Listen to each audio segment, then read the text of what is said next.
Hi everyone, the next game we're going to play through is going to be Axis and Allies 1942 Second Edition. I've never actually played this one. I've always been a fan of the original Axis and Allies Europe and Pacific and the classic game in the blue box, so I made a chart there for myself with all the units, their price, attack, defend, and movement. As you can see, there's a lot of differences there from the other two games, so we'll keep that in mind as we go through the game. Looking at the game board, the big difference is that this one is the Axis powers are at their high water mark in this game, so the Germans are right there at Russia and Moscow. There's no buffer zone to start out in this game. The order of play goes Russia or Soviet Union, Germany, United Kingdom, Japan, and then United States. So looking over at the Pacific, does kind of look pretty similar to what I can remember from the Blue Box game.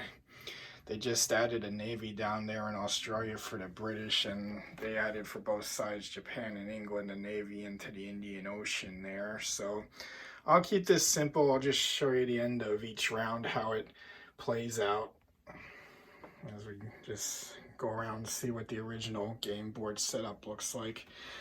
They added cruisers are added into this game. That's what a cruiser looks like. And naval units cost less in this game compared to the other games. So we'll show you what the end of round one pans out here as. So this is midway through round one after the completion of United Kingdom's turn. We see here that Germany has taken control of Caleria there, and Leningrad's a victory city, so you can play in this one that if one side has control of 3 of the opponent's victory cities, that can be considered a victory as long as they're controlling all of theirs. I think you need 9 total to make that a victory. And down here in Africa, we see Germany here is getting control of North Africa. United Kingdom, they took the transport from India and their units over there to help support there to defend what they can. So Africa is in a free reign for the Germans. And in India, you have a limit here. India is 3 IPCs. So in this game, you can only put that amount of units in a territory, so I believe we put 2 infantry, 1 infantry and 2 artillery in there. So, and as far as Japan, they have a lot of options to do here in this game. So what we're concentrating on here is we're gonna go in to attack the US and British infantry there with hopes of getting into India there and taking over the victory city there. As you can see, there's the name of the victory city there.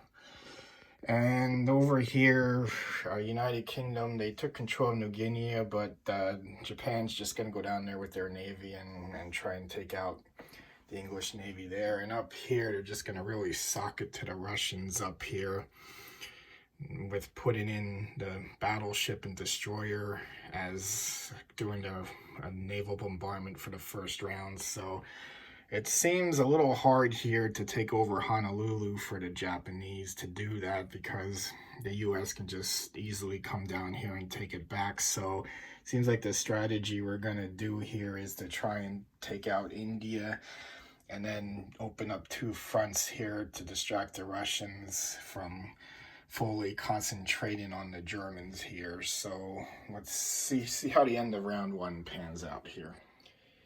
So this is the end of round one here. And we see the US there, they concentrated their navy there on Wake Island and took it over. Japan is very threatening here in Asia as their plans to move forward on there. As you can see, Russia is faced with a 2-front war now. They put an industrial complex in Manchuria. That's a favorite thing of mine to do there. That helps them to just buy 3 units each turn and place them there. And we did go over this here. The US, they flew their fighter over to Russia there to give them some support.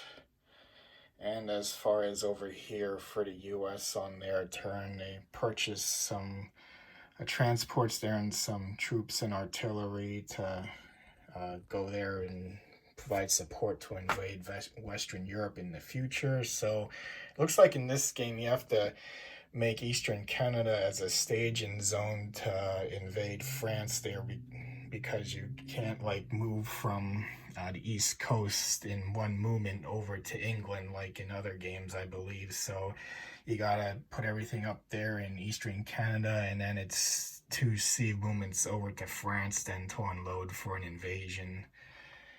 So that's the end of round 1 there. You can see all the casualties there. The Germans and the Russians obviously get the most casualties in round 1 there, and there you see where everybody stands as far as their control markers are right now. So, all right, that does it for round 1. We'll go on to round 2. Some highlights here in round 2. This is after Russia and Germany do their turns, what the Eastern Front looks like there.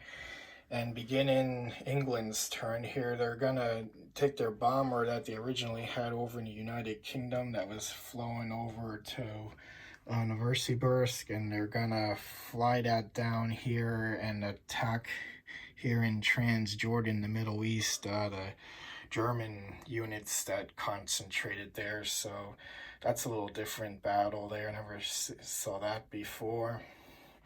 And naval units there, the cruiser can do a one-time bombardment at a 3 or less there. They can't pass through the Suez Canal there because Germany owns both sides of it, so they can't take out that transport there. That transport will live to fight another round. Looking over here, they're moving their battleship out here to go up against some forces here, going up to Western France there. And the US at the end of the round, we didn't cover it, but they have a cruiser over here, and they decided at the end to move it up here and support the naval units up there in Sea Zone 10 off Eastern Canada there. This is the start of Japan's turn in round 2, and United Kingdom takes back control of the Middle East, and they buy units there, a fighter, a tank, and infantry there to further fortify India. Japan decides it's a little too much to go into India, so they're going to do what they can to squeeze the vice here on Russia and continue to pressure on 2 ends here on the southern here. They're going to go here through the U.S. supported Chinese forces, and then also up here they're going to attack the two Russian areas there, the Soviet Far East and Yakut there. They're bringing that from the mainland of Japan over with their bomber over there in range to attack there. So let's see how this attack goes. So at the end of Japan's turn, this is how far they're getting here into Asia. Purchased 2 submarines and 2 more infantry there.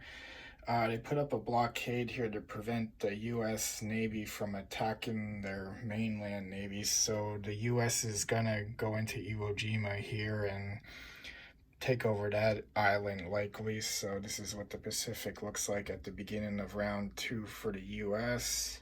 And over here for round 2, the U.S. is ready to take their transports and units from Eastern Canada and move 2 spaces here and put an invasion into Western France here. So we'll see how this goes.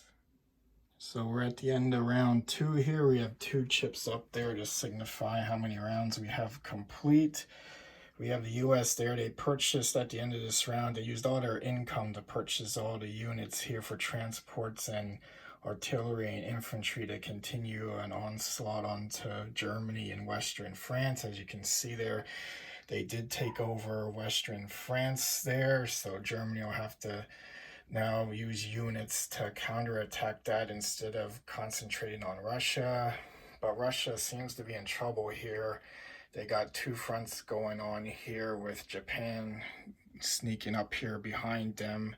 It seems like the troops here from India will have to go over in round 3 to Persia and up into the Soviet Union that way to help out here, to help rescue the Russians. And we see over here the U.S. naval fleet moved into Iwo Jima and took over. We haven't yet had a big, huge naval battle yet. We'll see what happens here in round 3. They didn't buy any units over there this round. Again, they used all their purchasing power to concentrate on Europe and Germany over here to help take them out. So that does it for the end of round 2, Axis and Allies, 2nd edition, 1942.